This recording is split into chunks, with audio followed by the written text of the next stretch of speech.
ole hei la karon ri ek le dona tuna ka la ron ri ek tur hi ka la du em mai tunge INTHLEI thei ti K.Hminga phu khani a kan ngai dan te kan mu dan te kha comment lama soi theu kan tum don nia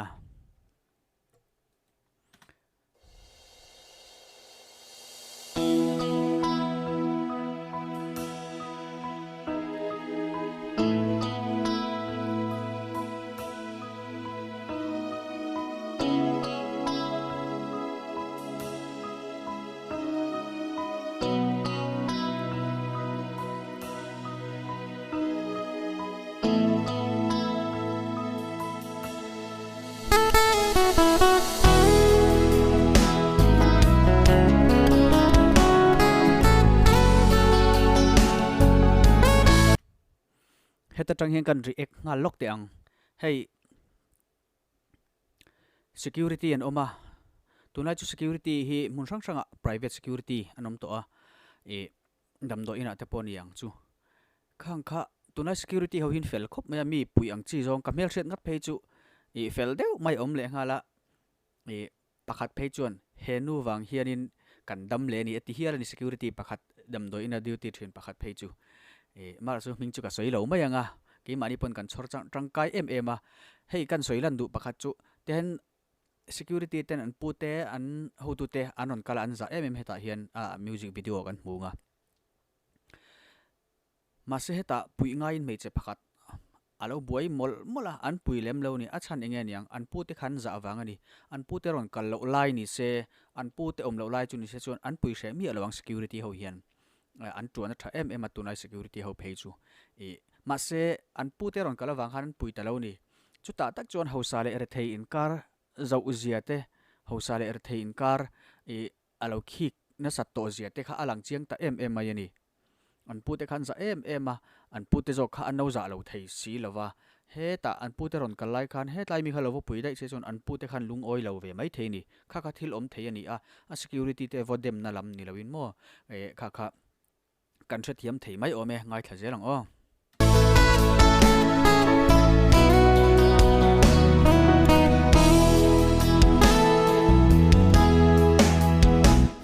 ram le ko shana shwai tu mi ron kai te zong na do sana ding a fel na mai kor wa ya pu thiam li ma le pisaro pulia a phong vuan tu chan sang achang khatna kan he lai hi amoi ka ti ni dik tak chu ka phua ni se hi ka ti ngoi mai ni chang khatna ka ngai thla ka piang yen ka nukhi ul lek thina ka feel na sa theilu tu ka ni he lai amak ka ti khop mai ka ngai thang masak ber phei chunin ka mit tu hitla tan ni leng de thoin ka ngai thani chu mole tuna po hen ka ni thau ka nukhi ul lek zel mai ni he lai K.Hminga sakha ka ngai tha a ma se K.Hminga sakha amoi lowe thalowe ti na lam ni loin ama phua tu ni buka heta e Thuampui branch lampangin anon sa chhole ta a Zaipawl lang zo khan alo Zaipawl lang hian lo moi le zuala tin a music video in azir te po aniang chu ala thu kha kan ngai tuang chu ngun deu ngai tu ela thil ti thei tak Mizoram a hian kan vatam to tak em tro ril rulam kan ril chung ril fel si lo ma se thil ti thei sumle pai nga awanga ko ran upani ta te mo pathian raman tho ne ma wanga andu sak ta te heng hi aizol kho chung chau ni lo Mizoram a hian kan vatam to tak em tharau nuna mu tur om si lo ma se an ho sakna an sumle pai nei awanga e do sana ding pha aron soina ni khami kha karil ru lo om chi ani reng boka he hi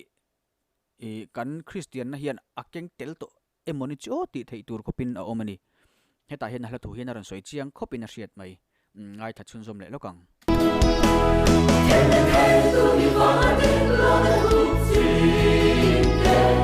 Ramana Sanse Vanga Pera Inna oi te tein soi tur hi tamul tunga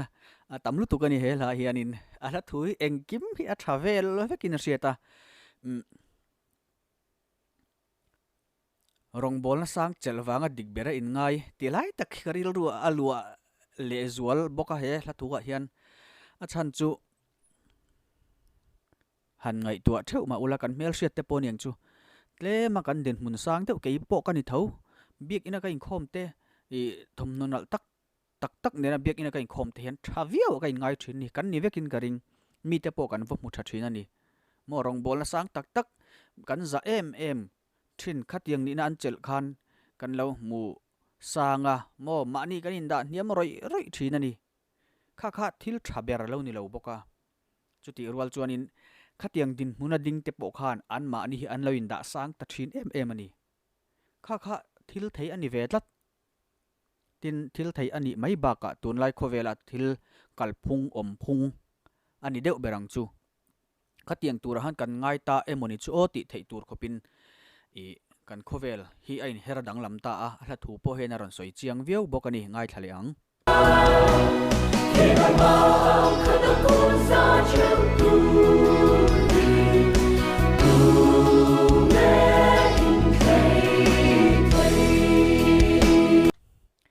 a hla hi van mo a moi hi ka ti ni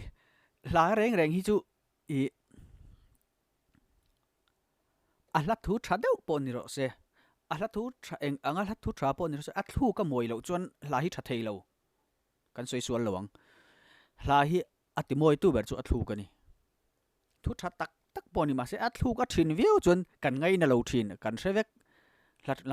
langai tha thin chuan ma se a thu ka moi na chuan hla hi kan ngai thangun ani eng ang pon hla thu thing se mo a thluk moi deuh hi lom ve ni mi zo ril rem tak ang chi kha alo ve ni he hla phe chu hla thu tha box si ala thluk a flo hi an moi em mai box si a I thinlung hi ne vong mai ni ngai thale ang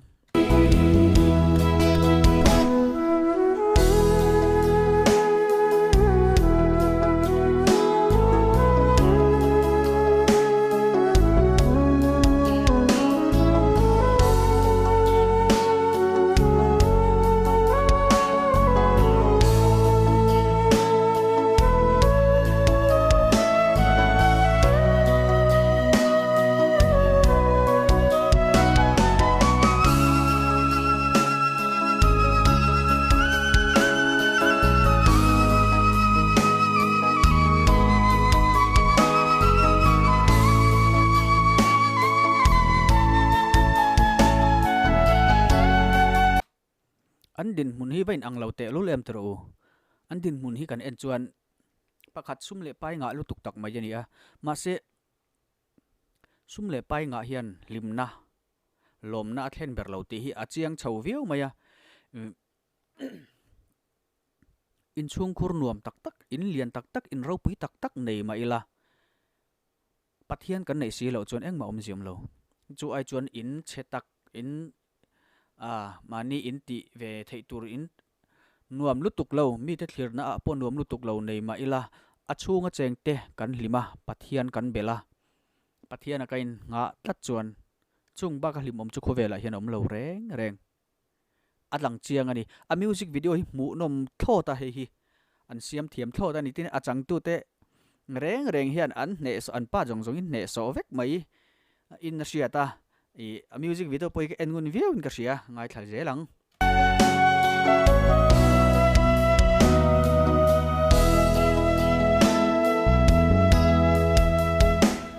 Zirgaru sang shu chua ka thiang na le khmoi ta ra tin na ya chapo na zir chua shetam bera insan in thiam na siam kha mia in van be siami ot lai kha khalai tak kha ala thu le music video in mil lutuk tunlai khovela hianin kan chut chuan thil mi hi kan boi to thil kan chut man lo ve thei thawa mani boi hian kan boya e zon na konga pon yang chu ma se certificate lei ta te mo diklo hi tam to lu tu kana mi ram christian lo ram dang ti tura kan ngai hi christian rama hian atam ta em a hluar tatul tule mo moniti tur khopin lệ khát thiam hẳn tí là zir sang anh chu lệ khát chun thiam mà sẽ anh zir sang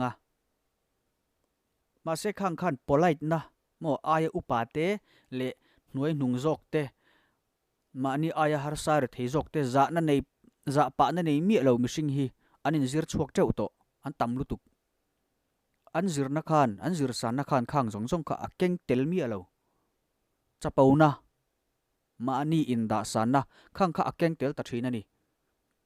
ka zir sang ve to kalom ka thiam ve to kalom in ti na ril ru hi alo om du khop mai mishing thin lunga hian chapo na alo om sam em thina khami kha atilang chiang veong mai ala thu hian bokana kan soi le du chu he la hi la thalut tukan yan kina chon YMA la bua mo i engan yang zirlai bu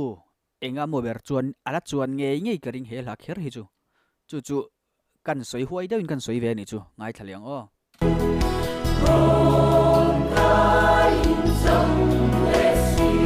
abat te lu le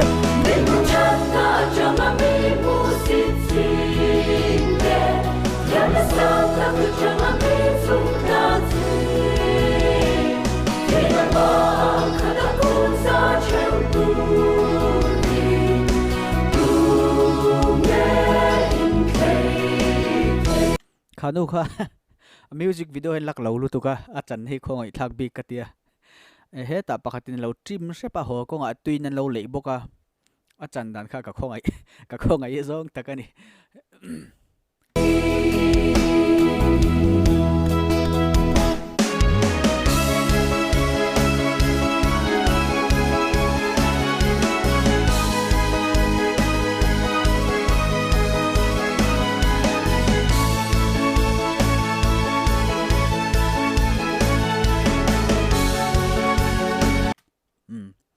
kita ta khen ne china kan soi kha chiang ta ni pathian ram tho nem mo pathian ram tho lom ibron khon tu kha bu ngau mai ni a tho nem em ho sapa ka chuan tho nem em mai ni hi kan hua alom omoni ko san tan chuan a chan chu an eruk po ni ro se engi mo tong moi lo ni lo se he ta zuzuarina an pek po ni ro se ko sana lu to chona thiang lim an ti to thina ni kha chu alo lom om lo thei lowa mo ko sanin mamo kan nga to sia ma se khang khan he ta ril ru chung rila pathian tri na nei si lo pathian za na nei si lo ho kha million tam tak kha ko san upa te tual upa te alo vor kang ta thina kha thil poi takani a thil thalo takani ti kha alang chiang reng mai boka ngai thleng o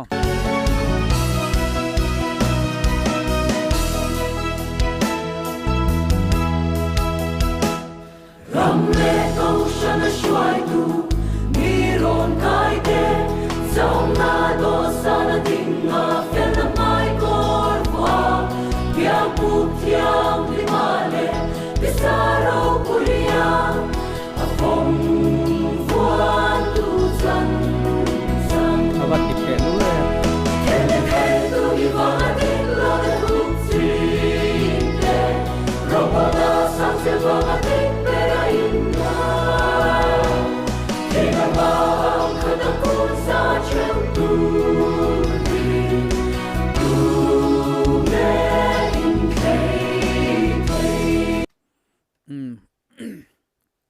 asen chi ro rawa an in khin a hin ang lo khop mai pakhatin thing puisen hang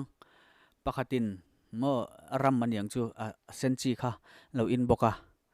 an in chuin ang lo khop mai ma se an hlim na kha a enge sang zo kang kan te pui thiam mai ome he la hi azai polin zai thiam hi ka tilu tuka hey ti ve khang lang ila a christian do kan ti a thluk ar chho kan tiang chi te blending kan ti te e a thluk rual le lak rual le atop rual aniang chu khatiang jong kha an tit an zirna save viau in karing an zai hi moi ka tilutuk an zai thiam ka tilutuk i tin a music hi moi ka ti em la abes hi ni moi ka ti an preset hi a moi lutuk a thum thop sat kat kan ti don nge ngai thla kan nuam lu tu kani kan ngai thabe fo to indin oma kha lai kha kan zep le lo kani chu ngai thla chun zom leng o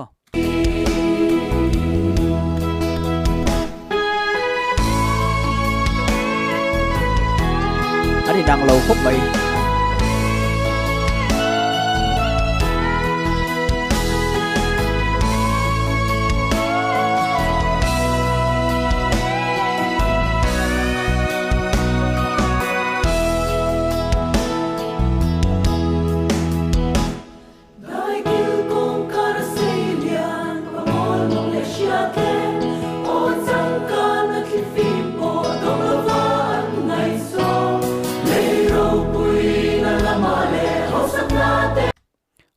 K.Hminga sakdan en khan tlei men dang ta hret hreta heta chuan a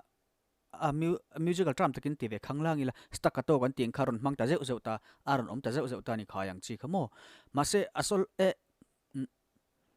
Zaipawl ang saktur tan chuanin alo moi phian maya an harmonize dan te hi rin ai takin alo fu phian mai K.Hminga sakha moi lo ti nan ni lovin hi Zaipawl ang saktur chuan alo moi phian mai ti kha kan soi lang le an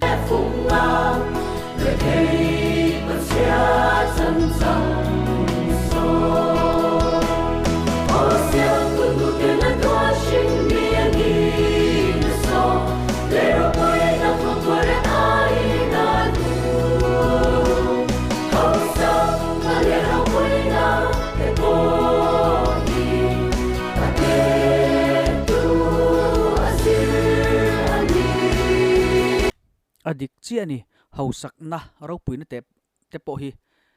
kan te dan ani to ang chutro tuna chon kan heto mi hausa tak tak in lian ro pui tak tak motor tam tak nei te po kha kan vote thiam to ni ani chu kha kha ve tla to thin ani ma se ta ko dai tak tak dai kil kom kara khosa ha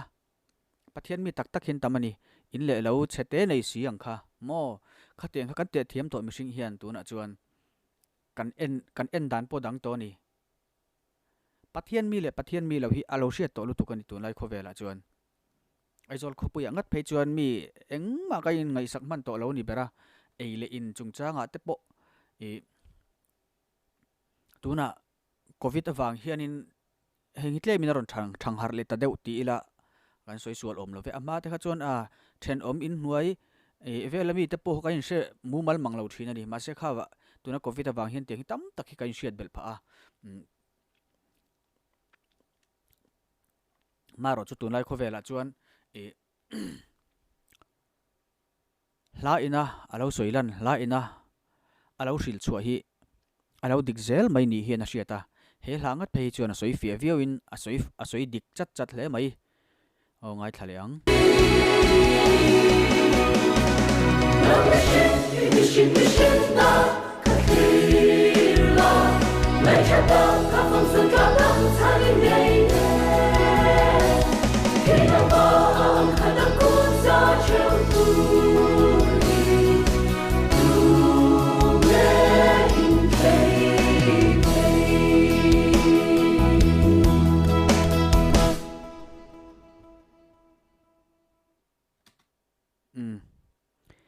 kan thi huna chuan kan chantur chu kuang ani mi hausa po mir thei po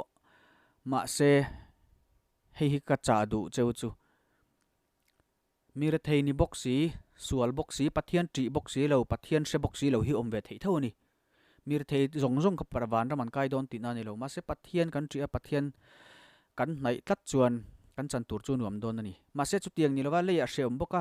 thi nuwa sheom bok kha chu apoi lutuk chutiang bokin mi hausa po